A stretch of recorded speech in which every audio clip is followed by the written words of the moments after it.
Welcome to Charts Today. My name's David Linton, and today's edition for Thursday, the 7th of March, comes to you from London.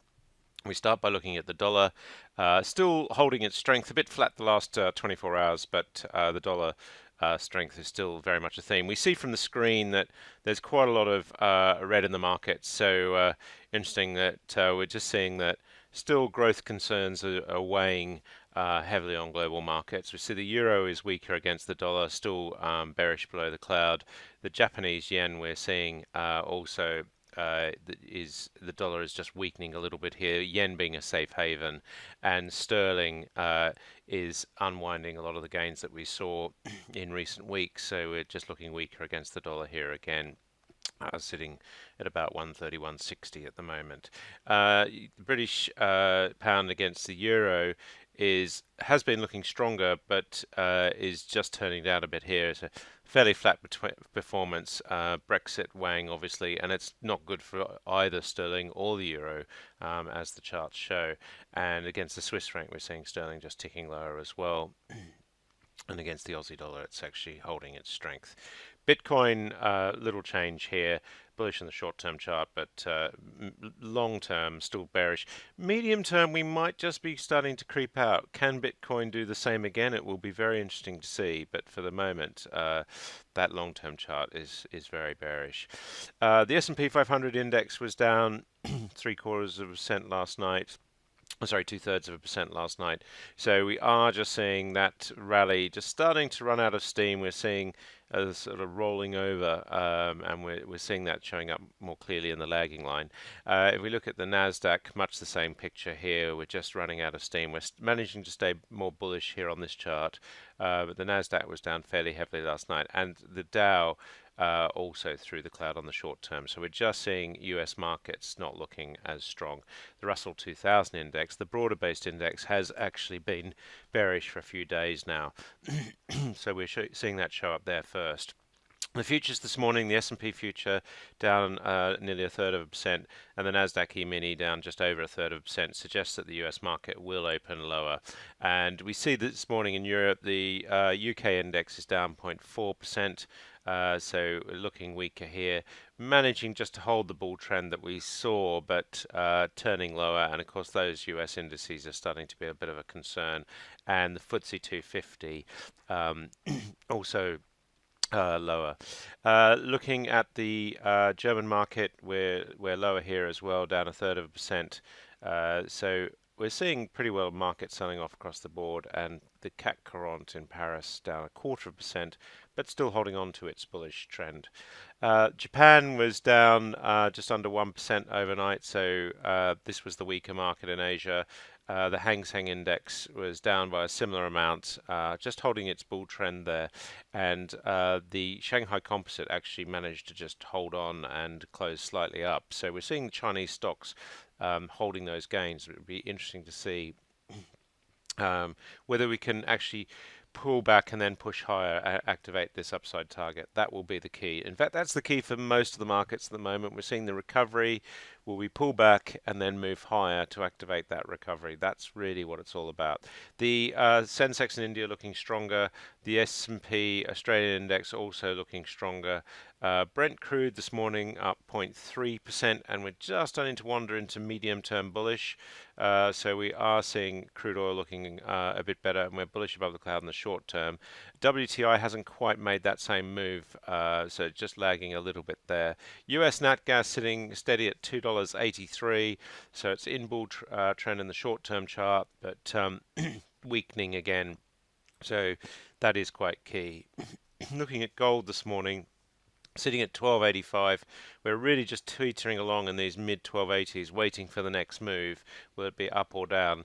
So it will be interesting to see where gold goes next. We're short of targets on the 60-minute chart. We still do have these big targets in train. We haven't unwound those. A move below 1275, 1280 would unwind that big upside target. So that's the key to watch. We have unwound this target by this move down, but we still do have this big upside target to over $1,400 hanging over us. That now seems quite a long way away. The silver chart also, as you would expect, fairly similar to gold. US 10-year yields just weakening again. We're sitting at 2.69% at the moment. So short-term weakness there, medium-term weakness. Very different picture than what we saw several months back. And the Bund, the German bond, is actually looking strong this morning, so bond prices rising.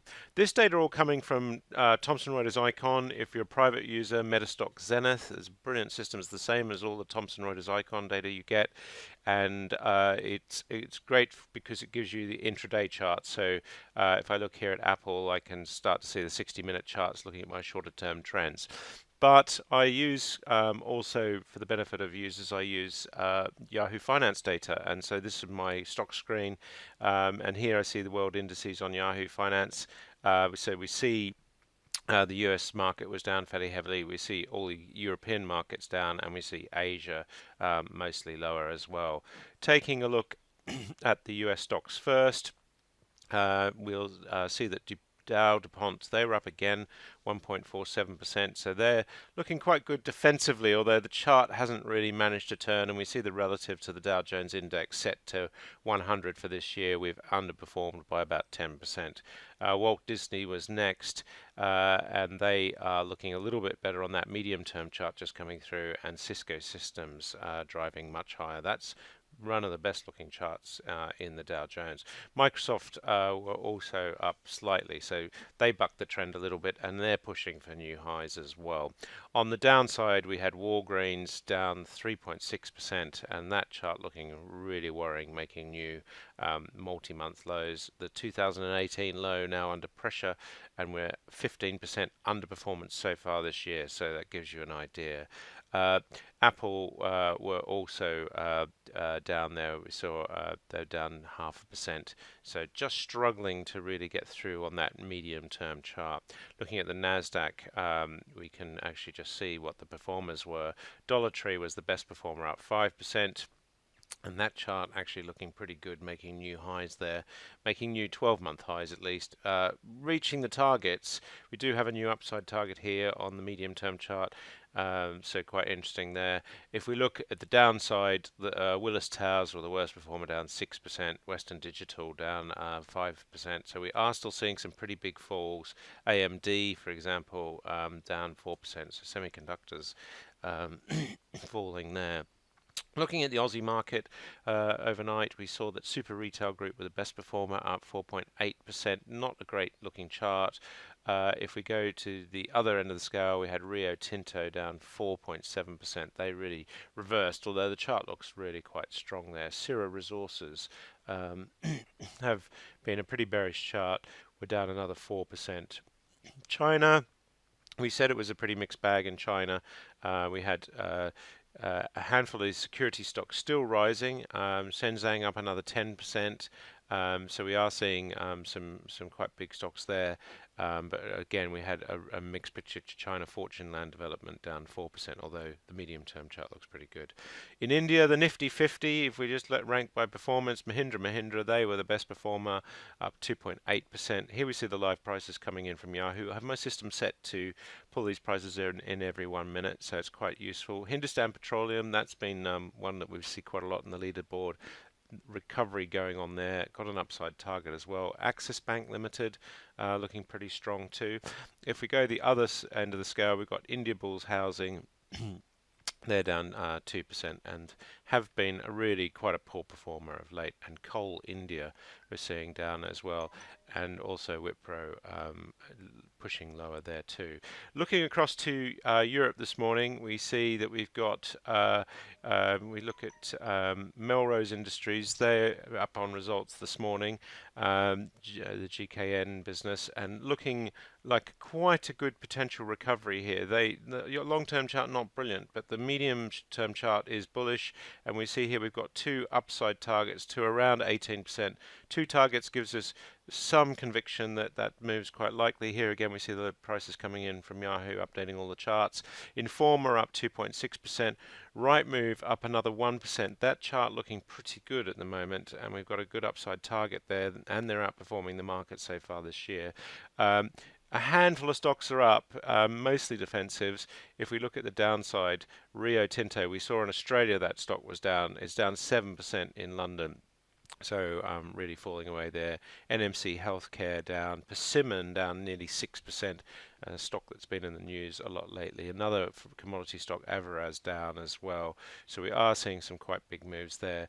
Taking a look at the 250, we've got Premier Oil there, the best performer, up 4%, and Spirent Communications up 3%.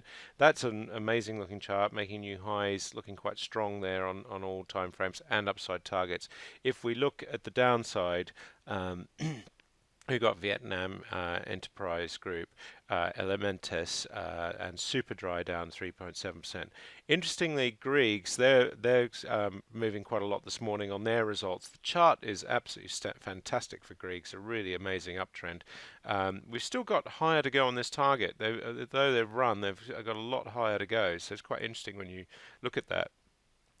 You see this big thrust here giving us a new upside potential of 46% for Griegs, and they hit that support level quite key, and on the medium term 42%. We've outperformed the market already this year on Griegs by 30%, so a really quite amazing performer there. If we look last of all at Europe, and we just look at the European stock mix, this is the top 50 in Europe. Telefonica in Italy, in Spain, they're up this morning by 0.8%. Enel in Italy, they're up in Milan, and that chart looking pretty good as too, making new highs as well. And if we look at the other end of the scale, car makers yesterday were really lower, and they're falling further again this morning. Daimler down 2%, Geneva Motor Show on as well. It's quite interesting seeing these stocks lower. BMW down 1.4%, Volkswagen again in the lower targets, they're 1.3% lower. So we're really seeing automotive stocks really been hit, although we do have quite a mixed picture on the charts. That's it for today. Until tomorrow, happy charting. See you then.